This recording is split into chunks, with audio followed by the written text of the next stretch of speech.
Hey guys, देखोगे India में बहुत सारे ऐसे आईटी कंपनी आपको देखने को मिल जाएंगे जो बहुत अच्छे हैं, बहुत बड़े बड़े हैं। और ये सारी कंपनी इंडिया में तो बहुत बड़े प्रेजेंस में काम करते हैं, लेकिन इनका जो प्रेजेंस है और मतलब समझो इंटायर वर्ल्ड में होता है, पूरे वर्ल्ड में काम करते हैं। कुछ ऐसे ऐसे कंपनी आपको देखने को मिलते हैं जैसे इन्फोसिस, TCS, HCL, आपको महिंद्रा आपको देखने को मिला, विप्रो हो जाता है। ये बहुत बड़े कंपनी है और बाहर के भी कुछ कंपनी है, समझ रहे हो ना। तो यहाँ पर क्या होता है ना कि अभी आईटी सेक्टर में सारे स्टॉक्स बहुत ज़्यादा डाउन है। बहुत का मतलब ऑलमोस्ट आप 30% या 25% का एवरेज आप समझो कि लॉस सभी स्टॉक्स दे रहे हैं यहाँ पर। सभी कुछ 40-50% भी है, कुछ 10-20% तक का भी आपको लॉस दे रहे हैं। लेकिन एक्सेंचर का रिजल्ट आया है।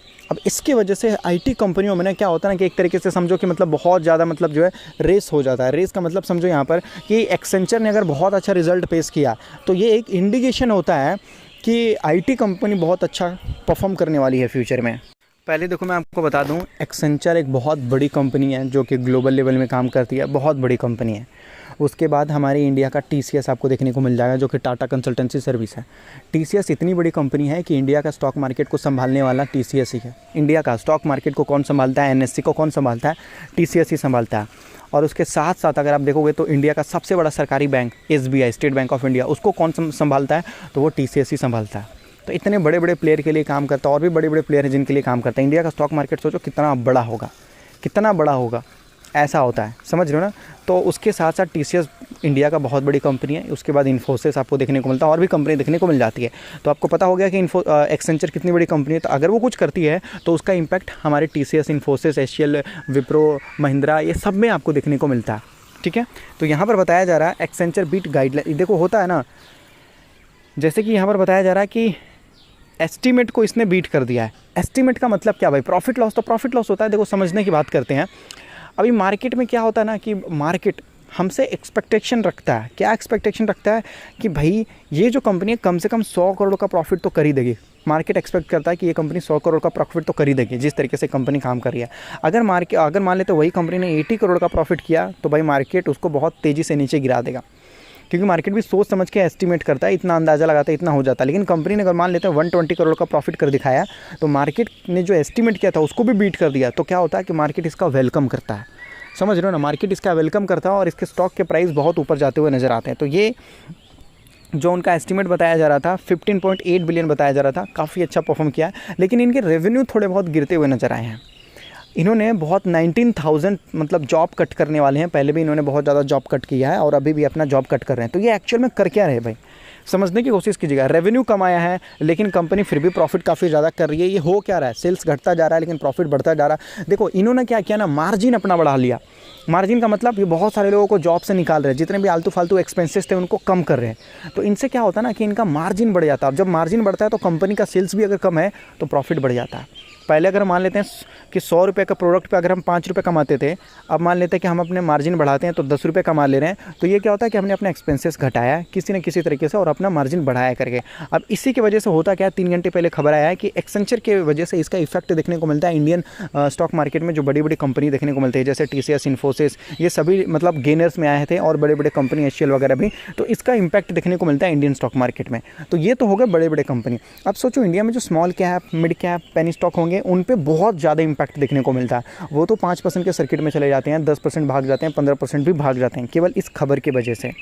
और अगर आप यहाँ पर सही से समझोगे तो जो बड़े बड़े स्टॉक हैं वो बहुत नीचे गिरे हुए हैं। TCS जैसा स्टॉक 15% से ज़्यादा गिरावट में देखने को मिला पिछले 1 साल में। इन्फोसिस जैसा स्टॉक 26% की गिरावट में देखने को मिला।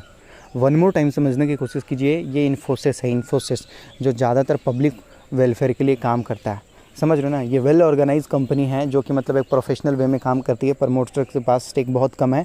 ये मतलब एक प्रोफेशनल वे में इस कंपनी को मेंटेन किया जाता है, समझ रहे हो ना। मतलब कंपनी को ऐसा नहीं है कि प्रमोटर्स चला रहे हैं, ये कंपनी बहुत अच्छे मतलब मैनेजमेंट की वजह से चलाया जाता है। और ये ज़्यादातर पब्लिक वेलफेयर के लिए कंपनी काम करती है और बहुत नीचे गिरा हुआ है स्टॉक। इनके नए मैनेजमेंट भी आने वाले हैं। तो HCL टेक्नोलॉजी भी बहुत बड़ी कंपनी जिनके पास कैश फ्लो बहुत है। ये 1 साल में 3-4 बार तो आपको डिविडेंड निकाल के दे देते हैं। ये इतने बड़े बड़े कंपनी हैं जो इंडिया के टॉप कंपनियों में आते हैं, लेकिन ये सारे स्टॉक लाल रंग में गिरे हुए हैं, चाहे आप 1 महीने देख लो या 1 साल का देख लो। और एक्सेंचर जिस तरीके से परफॉर्म करता हुआ नज़र आ रहा है तो समझ लो कि आने वाले 1-2 सालों में ये सारे स्टॉक ऑल टाइम हाई पे जाएंगे और बड़ा रिटर्न निकाल के देने की कोशिश करेंगे। आने वाले दिनों में आईटी सेक्टर में एक नया बूम आने वाला है। क्योंकि अगर आप देखोगे साइबर सिक्योरिटी, आर्टिफिशियल इंटेलिजेंसी, किस तरीके से ये सारी चीज़ें बढ़ते जा रही है, मशीन लर्निंग वगैरह, तो इसके दम पे अगर आप देखोगे तो आने वाले 2025 तक मतलब जितने भी मतलब समझ लो कि जो टेक्नोलॉजी सर्विस वाली दुनिया है वो बढ़ चुकी होगी और 300 से लेकर 350 यहाँ पर बताया जा रहा है कि बिलियन डॉलर तक पहुँच जाएगा। याद रखिएगा यहाँ पर एम नहीं बी यूज़ किया गया है, मिलियन नहीं बिलियन में बताया जा रहा है ये सारी चीज़ें। बिलियन बहुत बड़ी चीज़ होती है, समझ लो, और वो भी 300 से 350 बिलियन तक। तो अगर आप 2025 तक रुक सकते हो तो समझो कि आपको एक बहुत बड़ा प्रॉफिट देखने को मिल जाएगा। तब तक इंटरेस्ट रेट कट भी होना स्टार्ट हो जाएगा, समझ रहे हो। तो मैं किसी एक आईटी स्टॉक को नहीं ले रहा हूँ इस वजह से, क्योंकि सारे स्टॉक तो गिरे हुए हैं, जो बड़े वाले हैं छोटे वाले हैं करके। तो अच्छे स्टॉक को आइडेंटिफाई करो और मैं आपको बताने वाला हूँ कि आईटी सेक्टर में किस तरीके से बूम आने वाला है। आप जो भी चीज़, आपको क्या लगता है कि इंडिया का स्टॉक मार्केट आने वाले 2 साल में ख़त्म हो जाएगा? नहीं, ये बहुत तेज़ी से बढ़ने वाला है, बहुत तेज़ी से बढ़ने वाला है। और स्टॉक मार्केट में कितने लोग काम करते हैं इंडिया में? केवल 5% लोग।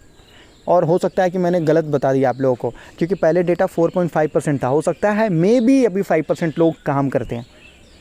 अराउंड 4.5 से 5% लेकर चलो, इसके बीच में काम करते हैं। और बाकी जो 95% लोग हैं कुछ वो नहीं करते हैं, समझ रहे हो। तो आने वाले 5-10 सालों में लोग और ज़्यादा एजुकेटेड हो जाएंगे, इन्फॉर्मेशन जल्दी पहुंचेगी उनके पास और वो भी यहाँ पर काम करना स्टार्ट कर देंगे। तो समझो ये दुनिया बहुत बड़ी रहेगी। अब जितना बड़ा स्टॉक मार्केट बढ़ेगा, टीसीएस को उतना ही बड़ा एक्सपोजर देखने को मिलेगा यहाँ पर, और उतना बड़ा ही उनका रेवेन्यू बढ़ेगा।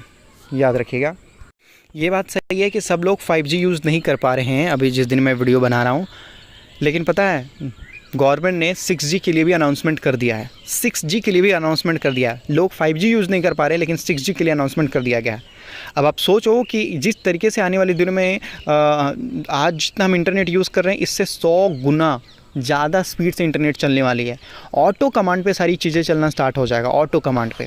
याद रखिएगा कि भाई पहले जब 3G था, 3G के बाद 4G आया, तो 4G में लोग कितना ज़्यादा डेवलप हो चुके, कितना मतलब लोग सारी चीज़ों को यूज़ करना स्टार्ट कर दिए हैं। फ़ोन पे आप मोबाइल से पैसा भेजो, मोबाइल से ही सारी चीज़ें कर लो। तो आने वाले 5G 6G में भी दुनिया बहुत ज़्यादा बदल जाएगी, ऑटो कमांड हो जाएंगे, बहुत सारे इंडस्ट्री मतलब डेवलप हो चुकी होगी।